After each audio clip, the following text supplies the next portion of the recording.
I wish I was normal, whatever that is, sometimes. But then again, I don't exactly think the Stepford wives were normal. They're kind of scary. Who am I here with? I'm Carrie Ann. Carrie Ann. Carrie Ann. And it's Candyland. I love it. Now, Carrie, you're currently staying in assisted living. Yeah, it's a temporary shelter. It's there to bridge the gap between homelessness and self-sufficiency. And for some people just take it as a side and they just go there and shower and go back out, get their clothes, get their food. You know, you have to be in once every 3 days to check in at the very least. But some people, you know, they do the whole thing and they just want to get an apartment. They want that life. And me, I'm stuck between a rock and a hard place, can't work. I'm physically ill with lupus and high blood pressure and stuff. And, well, I mean, I already told you the rock story. Need I go any further about the mental? And you can't work because... Well, I don't know when I'm going to have a lupus flare-up. I could have one tomorrow and I feel fine today. I feel great. I could work a 16-hour shift if I started right now. But tomorrow I could wake up and I wish the toilet was next to the bed because I can't move. And so having a 9 to 5, you can't do it. I was trying to save up to like do a little taco truck, little food truck, something small with low capital so that I could make my hours if I needed to. But that's just pretty much an impossibility now. And so, I mean, it's just, I thought that you could work part-time waiting for disability. You can't even do that. You work under the table, you get in trouble. You work even part-time, any hours at all, they automatically deny you. You start the whole process over again. You get a job, start it, it's going good for a month. You end up in the hospital for a week. Nobody wants to keep someone like that. And I mean, it's really depressing. It's scary, especially with the sweeps and stuff that are going on right now. I mean, I don't know. They might get a hair and decide, well, we're going to find no reason to kick you out. I've seen people kicked out of places for just, they don't like them. They'll find a reason. They'll make a reason. I'm not talking about necessarily the place I'm at. I'm just talking about in general, people, if they have the power and you are basically under their thumb, you still don't have any freedom. How would you explain to someone what it's like living in a public house like that? Well, I thought at first it was like a social experiment. I seriously did. I'm like, okay, you're taking people from different, I guess like she said, different types of homelessness. You know, you've got the people that have been homeless their entire adult life, don't know anything else, and they wouldn't know how to function in society. Some are into their 60s now. I mean, out there in the woods, that's where they live, that's where they want to live. And they wouldn't know what to do. You got some people that just want to say, screw the system. You know, fuck this world. I don't want to listen to anybody. I'm going to be a teenager the rest of my life. Then you got people that are just stuck in the cycle. And, I mean, granted, I wouldn't mind being a teenager for the rest of my life, but I'm getting a little old for that. But, I mean, some people really are just stuck in this just circle, and it's like, one step forward, 2 steps back. And you try, every time you try, you fail. Every time you fail, it's more depressing, then you try less. And then you just push back to doing the drugs. Based off what you've seen, it's the addiction that keeps them in the loop? Not everyone. I mean, a lot of people, it is mental illness. I mean, me, I'm an alcoholic. I've been an alcoholic my entire adult life. I mean, right now I'm at a stage where I can carry that beer around all day long. And just it's like a pacifier. But then, years ago, I was drinking a case a day, easy. I'm still fully functioning, going to school full time and going to work full time. But I'm not that young anymore, and I know that, it's just, there's no end other than death when it comes to the alcohol with me. So that's my way of just, for now, for the time being, I need that little pacifier because you don't have people you trust out in the streets, really. You don't have friends. You either have acquaintances or you have family. There's not friends like you call up once a week to go have a margarita. or go to dinner parties. It's either family or it's business associate, and that's the way I look at it. And you'll end up in a bad situation if you don't look at it like that. Well, yesterday someone I thought I trusted very well overdrafted my Cash App, and now I have to figure out how to pay that back with said no income. I supplement a little bit with my paintings, $20 here, $20 there. But it's my therapy too, so that helps. But the supplies and stuff they're hard to come by. Sometimes I get lucky, and you find stuff on Marketplace. You can find stuff they give out. Find stuff, outside that someone's gonna throw away. Ain't gonna lie. Carrie Ann, before you found yourself in the assisted living, what was your circumstance? I was in a small camp outside of, they say it's the most dangerous park in Austin. We just considered, hey, the police aren't going to kick us out because they're too scared to go there. Onion Creek? Oh my gosh, Gibbons, off of Oak Springs. You're going to have to show me that. Yeah, and I never had a problem. You don't mess with people, they don't mess with you. It's simple. Just don't start trouble and there won't be trouble. But, you go out looking for it, what do you expect? You're going to get in trouble. That's just the way of the land, Some people have their own sense of justice, their own laws. Someone that has lost connection in every dimension of their life, what's it take to pull them back into connection? I'll let you know when I get there. I'm trying. I'm still like this socially awkward person. Like, I can dress up and do my hair and do my makeup when I can, and I still feel like everyone's looking at me like that homeless tramp. Or, I'm wearing a skirt today, so 9 times out of 10, I'm going to go back there and someone's going to be like, well, how much did you make today? Well, that's just not the truth. I felt like wearing a dress today. I had one and I wanted to wear it. So have you ever people make that assumption. Have you ever found yourself offering your body? I've considered it. I have had 2 people offer to put me up in an apartment. And basically, I'd only talk to them maybe once a week, and I would be set. That's the same entrapment that I'm in now, except I'm giving up my body. I'm giving up something that's sacred, that's something that I won't let people take away from me. It's happened.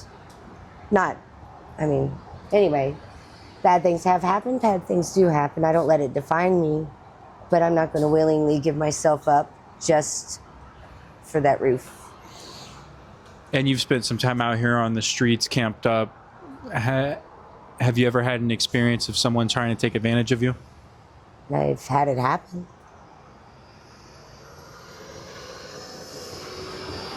But I don't know. It's like sometimes when so many bad things happen, just turn into a duck. Let it roll off your back and just keep smiling. People always ask me why I always smile. I was told I had a year to live 8 years ago. That's a reason to smile, because I'm here. And, I'm alive.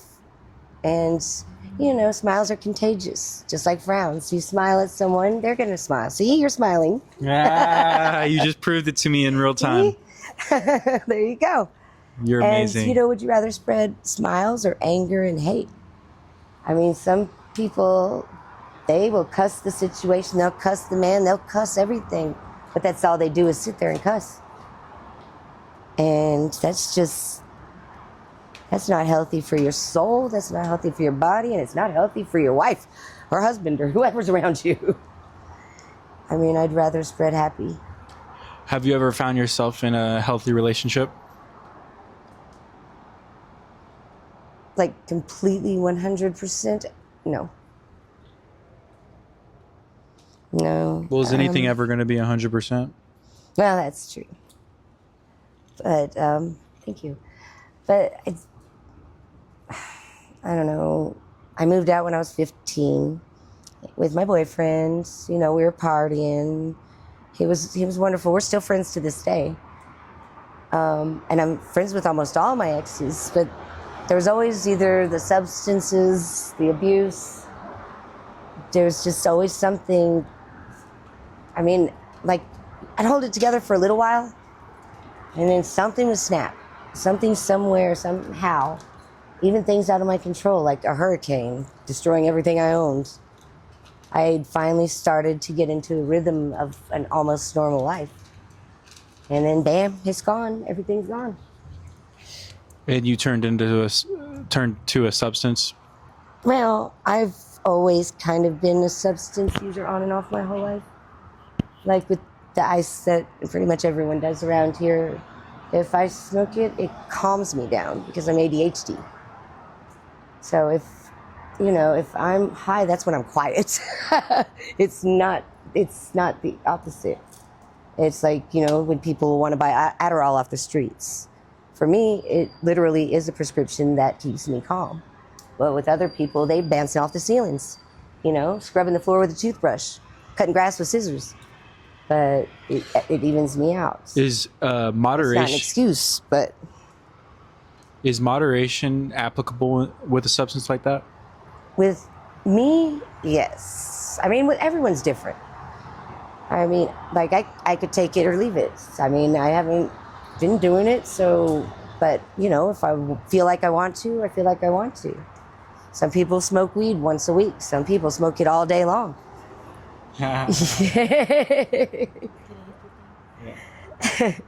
mean, with alcohol, there was no moderation.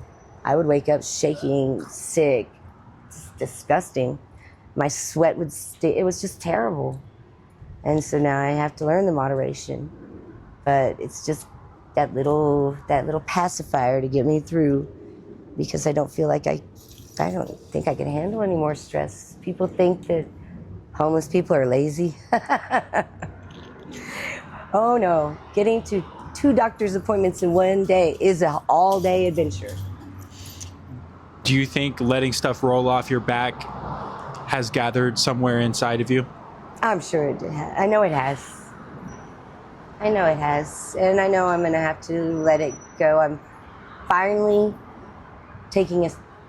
I'm finally seeing a therapist seriously now.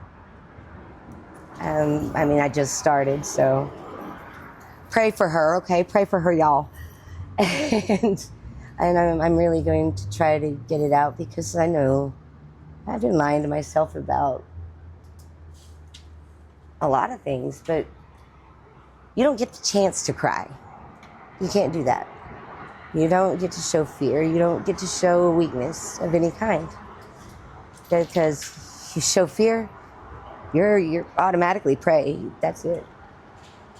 And it's hard, but every once in a while, everybody deserves a good screaming, yelling cry.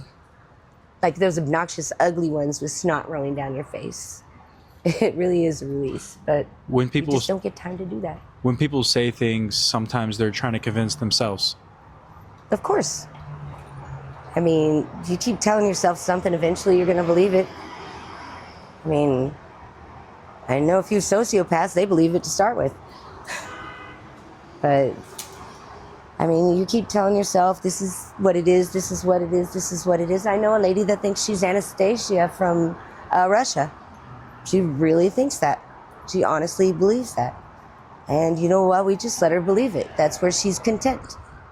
And she's not hurting anyone. She's not doing anything else. I'm afraid of what would happen if she did learn the truth.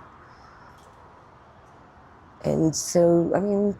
Lying, to me, looks like escaping. Yeah. I mean, I'm pretty good at lying to myself. I suck at lying to everybody else. I try, but it's terrible. But it's also pretty terrible when I lie to myself, because I know the truth deep down that, I mean, I am a mess and I could have done better. Could have been a better mom, So my thought there would be, The only thing that exists is the right now. Somebody told me that not 3 hours ago. Maybe And- you met him. No, he had just quit drinking. And he was talking about there's three, spaces in your life, three ways of thinking: the past, the present, and the future. Sure. The past is already gone. You can't do anything about it. You don't know what the future holds. All you got's right now, right here, this very second. And guess what, Carrie? The heaven is in the now. I hope so. I hope so. I think we all deserve a chance. I mean, not everybody's out there to molest your children and, rob your jewelry or anything like that. Some people really are just out there trying in their own way to survive. Some people, it's hard when you don't feel like you belong. So a lot of people feel like they belong in the outside, in the woods, or in the springs, or wherever they might be. It's a sub-community. It really is. It's like little towns, little cities. Every camp, we know this person from that camp where they can get food, or this person from that camp. They all tie in together. My next question that I was going to ask would be, if your kids see this, what would be your message to them? I'm sorry? That's it. I can't take anything back. Did the best I could. Respectfully. Huh? Respectfully.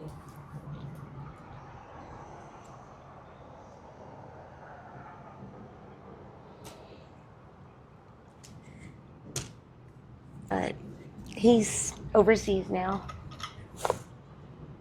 He's in the army. He's saving the world. Okay. Carrie, you're a Didn't I just say don't let him see you cry? Now the world's going to see you cry. He'll blur your face out. It's okay. That's why I didn't put makeup on.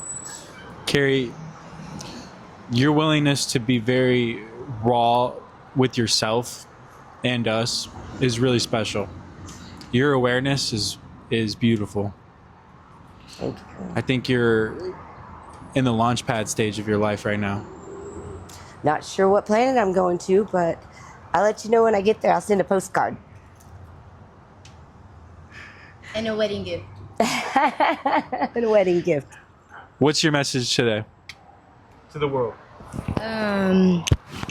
If you're going through hell, just keep on going. Respectfully. Guys, she wanted to tag along. She saw us out here on the streets today. Her name's Lexi. We're going to do an interview pretty soon.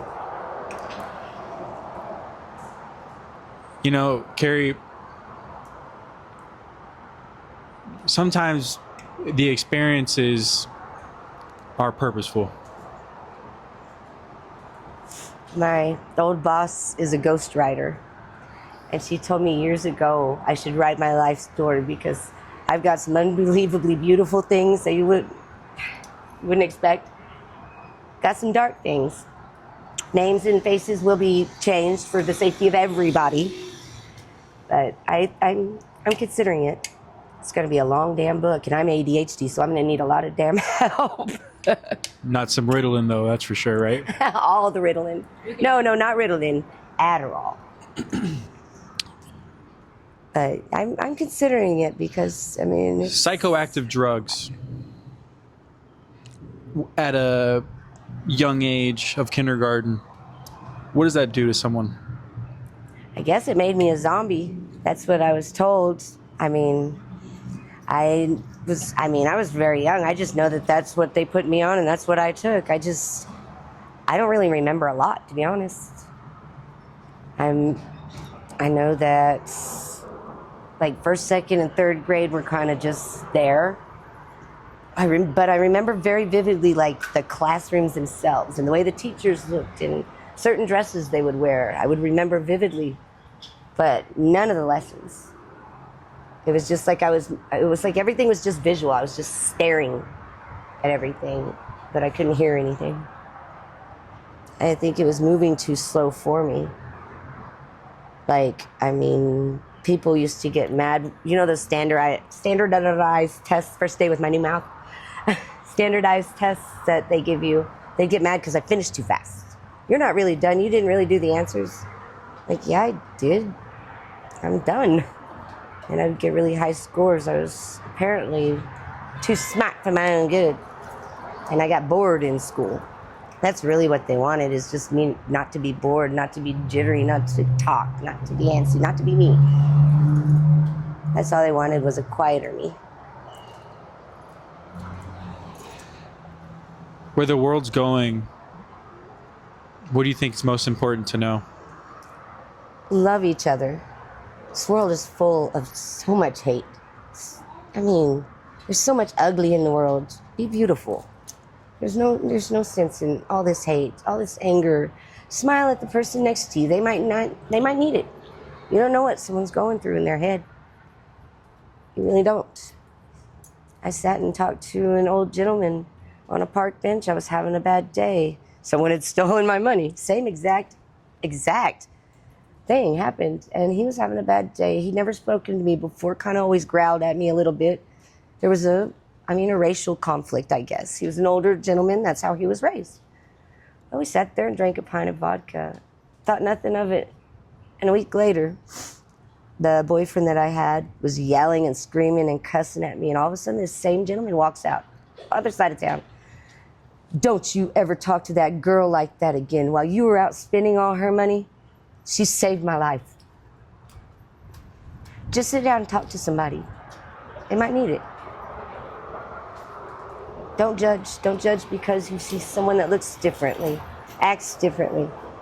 You don't know what they really are like. You never know. You might be surprised.